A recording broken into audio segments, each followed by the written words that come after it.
ان میں اہم ترین افضل ترین عبادت نماز ہے۔ یہاں تک کہ ہر عبادت پر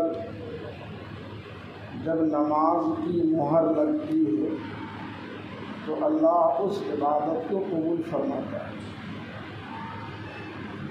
اللہ تعالیٰ نے جتنی عبادات فرض فرمائی ہیں ان میں سب سے اول، سب سے پہلی اور سب سے اہم اور افضل ترین عبادت نماز ہے۔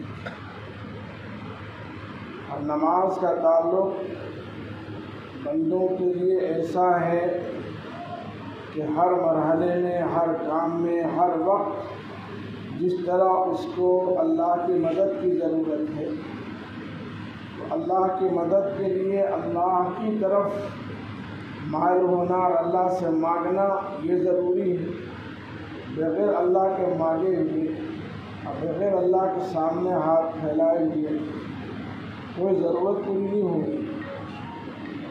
اس لیے نماز کو حضور اکرم صلی اللہ علیہ وسلم نے اپنی آنکھوں کی ٹھنڈک بیان فرمایا کہ نماز میری آنکھوں کی ٹھنڈک ہے، اور نماز مومن کی معراج ہے، اور نماز تمام دنیاوی اخروی مصیبتوں، بلاؤں، پریشانیوں سے بچنے اور اللہ کی مدد لینے کا بہترین ذریعہ ہے۔ اس لیے قرآن میں اللہ نے فرمایا یا ایھا الذین آمنوا استعینوا بالصبر والصلاۃ، اے میرے بندو میری مدد مانگو، میری مدد لو صبر کے ذریعے اور نماز کے ذریعے۔ اس لیے نماز کو اللہ تعالیٰ نے اسلام کے ہر عمل کے ساتھ جوڑا ہے۔ روزہ بغیر نماز کے ادھورا ہے، حج بغیر نماز کے ادھوری ہے، یہاں تک کہ جہاد بھی بغیر نماز کے مقبول نہیں، زکوٰۃ بھی بغیر نماز کے قبول نہیں۔ جس زکوٰۃ کے دینے پر نماز کی مہر لگتی ہے اللہ اس زکوٰۃ کو قبول فرماتا ہے۔ زکوٰۃ ادا تو ہو جائے گا لیکن قبول ہونے کے لیے نماز والی مہر فرشتوں کی جانب سے لگنی ضروری ہے۔ اسی طرح حج بیت اللہ کتنا مشکل والا سفر ہے، انسان گھر سے ہزاروں لاکھوں میل دور رہتا ہے، اور حج مقدس ترین عبادت ہے، لیکن اس حج کے ہر عمل کو بھی نماز سے جوڑا گیا ہے۔ طواف کے بعد نماز لازم کر دی گئی، منی میں نماز کو لازم کی گئی، عرفات میں نماز کو لازم کی گئی، مزدلفے میں نماز کو لازم کی گئی، لیکن اللہ نے بندوں کی مشکلات کو دیکھتے ہوئے حج جیسے عرفات کے میدان میں جہاں پورا حاجی ایک ساتھ جمع ہوتا ہے، جتنے حاجی ہیں ان سب کو عرفات میں اور مزدلفہ میں جمع ہونا ہے۔ منی میں الگ الگ ہو سکتے ہیں، طواف زیارت میں الگ الگ ہو سکتے ہیں، لیکن عرفات اور مزدلفہ میں تمام حاجی کو ایک ہی دن میں، ایک ہی وقت میں، ایک رات میں رہنا ہے۔ تو اللہ نے وہاں پر نماز کی سہولت دے دی اور یوں کہہ دیا کہ ظہر کے وقت میں اثر پڑ گئی، ظہر کے وقت ہی میں اثر پڑ گئی۔ ظہر کی نماز کی اذان ہوگی اور تکبیر ہوگی، پھر امام ظہر کی نماز پڑھائے گا، پھر تھوڑی دیر کے بعد پھر تکبیر ہوگی اور عصر کی نماز پڑھائے گا، تاکہ پورا عرفات کا وقت دعا مانگنے میں بندے کا لگے، اللہ کے سامنے رونے گر گرانے میں لگے۔ اب عرفات کے میدان سے روانگی کا وقت تھا تو حق یہ تھا کہ مغرب پڑھ کے جائے بندہ، لیکن مغرب کیسے پڑھے گا اس بھیڑ میں؟ اس مغرب کو اگلے پڑاؤ تک کے ٹال دیا گیا کہ مغرب کے بعد فوراً عرفات چھوڑ دو اور مغرب مت پڑھو ابھی، جب مزدلفہ پہنچ جاؤ رات میں کبھی بھی تب جا کے مغرب پڑھو اور عشاء، وہاں بھی ایک اذان دو، پھر مغرب پڑھو، پھر تکبیر کہو، پھر عشاء پڑھو۔ تو جہاں مشکل ترین معاملہ تھا وہاں بھی اللہ نے نماز کو باقی رکھا کسی نہ کسی صورت میں۔ اسی طرح بندہ سفر پر رہتا ہے، سفر بہت مشکل کا ہوتا ہے، اگرچہ آرام والا ہو، ہوائی جہاز کا ہو، ٹرین کا ہو، لیکن اللہ نے نماز کو وہاں بھی معاف نہیں کیا، البتہ اتنا کر دیا کہ 4 رکعت والی نماز کو 2 رکعت کر، لیکن پڑھو ضرور نماز، اس لیے کہ سفر میں بھی بندے کو اللہ کی مدد کی ضرورت ہے۔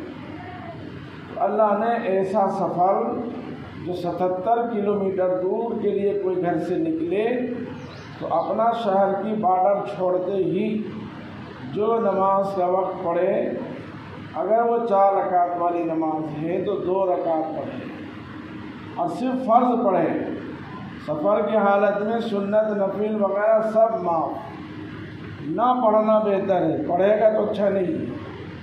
کوئی ٹرین میں جا رہا ہے، کوئی ایک اچھا وقت ہے، اے سی کا روم ہے، ایئر کنڈیشن میں ہم بیٹھے ہوئے ہیں، جگہ بھی ہمارے پاس ہے، فرض بھی پڑھ لیں، سنت نفل بھی پڑھ لیں، تو مسئلہ یہ ہے کہ نہیں پڑھنا زیادہ ثواب۔ اللہ نے جب فرض کو ادا کر دیا تم نفل کے پیچھے کیوں پڑھو گے؟ تقویٰ وہ نہیں ہے کہ نفل پڑھا جائے، بلکہ تقویٰ یہ ہے کہ سفر میں نفل اور سنت چھوڑ دی جائے، اللہ کے گفٹ سے فائدہ اٹھایا جائے، اللہ کے اس انعام سے فائدہ اٹھایا جائے۔ اسی طرح عورتوں پر حالات آتے ہیں ہر مہینے، مسلسل 2-4 دن 10 دن خون آتا ہے اس میں کیسے نماز پڑھے گی؟ تو اللہ نے ان دنوں کا نماز ہی معاف کر دیا اس کو، کہ جتنے دن تم کو پریڈ آئے اتنے دن کو نماز ہی معاف، البتہ روزہ معاف نہیں، روزہ رکھے گی، روزہ نہیں رکھے گی بعد میں قضا کرے گی، جتنے دن پریڈ آئے اتنے دن روزہ نہیں رکھے گی لیکن بعد میں اس کی قضا کرے گی، لیکن نماز معاف ہے، نماز کی قضا بعد میں نہیں ہے۔ ڈلیوری کا خون آتا ہے 10 دن سے لے کے 40 دن تک، اس حالت میں عورت خود ہی کمزور ہو جاتی، بچے کی ولادت، بدن ہی اس کا ٹوٹ جاتا بچے کی ڈلیوری۔ اللہ تو بندے کا خدا ہے نا، مالک، وہ جانتا ہے کہ میری بندی بہت کمزور ہو گئی، خون بدن کا پورا نکل گیا، اس کا رکوع سجدہ کیسے کرے گی؟ تو اللہ کے رسول صلی اللہ علیہ وسلم نے فرمایا جتنے دن ڈلیوری کا خون آئے اتنے دن کی نماز معاف، اتنے دن کی نماز نہیں پڑھیں، البتہ روزہ قضا کرے رمضان کے بعد۔ اگر رمضان میں ڈلیوری ہو گئی تو جب تک ڈلیوری کا خون آئے گا روزہ نہیں رکھے گی، سال بھر میں کبھی بھی 30 روزہ رکھے۔ غرض یہ کہ نماز کی عبادت کو اللہ نے ہر عمل کے ساتھ جوڑا ہے، اور اس نماز کو امت نے اتنی ہی زیادہ غفلت والا رکھا۔ شادی کے بہانے نماز چھوڑنا، ولیمے کے بہانے نماز چھوڑنا، عقیقے کے بہانے نماز چھوڑنا، بلکہ اب تو سفر حج کی تیاری میں نماز کا چھوڑنا۔ نماز حاجی سفر میں نماز پڑھتا ہی نہیں، مکہ جا کر بھی بعض حاجی اتنا منحوس بنتا ہے کہ وہاں بھی نماز نہیں پڑھتا۔ اس نماز کو جسے اللہ نے بیماری میں معاف نہیں کیا، فرمایا اگر کوئی ایسا بیمار ہے کہ کھڑے ہو کے نماز نہ پڑھ سکے تو بیٹھ کے نماز پڑھ لے، بیٹھ کے نماز نہیں پڑھ سکتا ہے تو لیٹ کے نماز پڑھے، سر کے نیچے تکیہ رکھ لے اور رکوع کے لیے کم اٹھائے، سجدے کے لیے زیادہ اٹھائے۔ اتنی اہم ترین نماز کی عبادت اللہ نے رمضان میں ہماری عادت بنوائی، 20 رکعت روز تراویح پڑھائی، سنت و نفل کا ہم نے اہتمام کیا۔ اس روزے کے بہانے اللہ ہمیں تربیت دے رہا ہے کہ ہم زندگی بھر اس نماز کا انشاءاللہ اہتمام اور اپنے گھر والوں کو بھی پابند بنائیں۔ اللہ پاک ہم سب کو عمل کی توفیق عطا فرمائے۔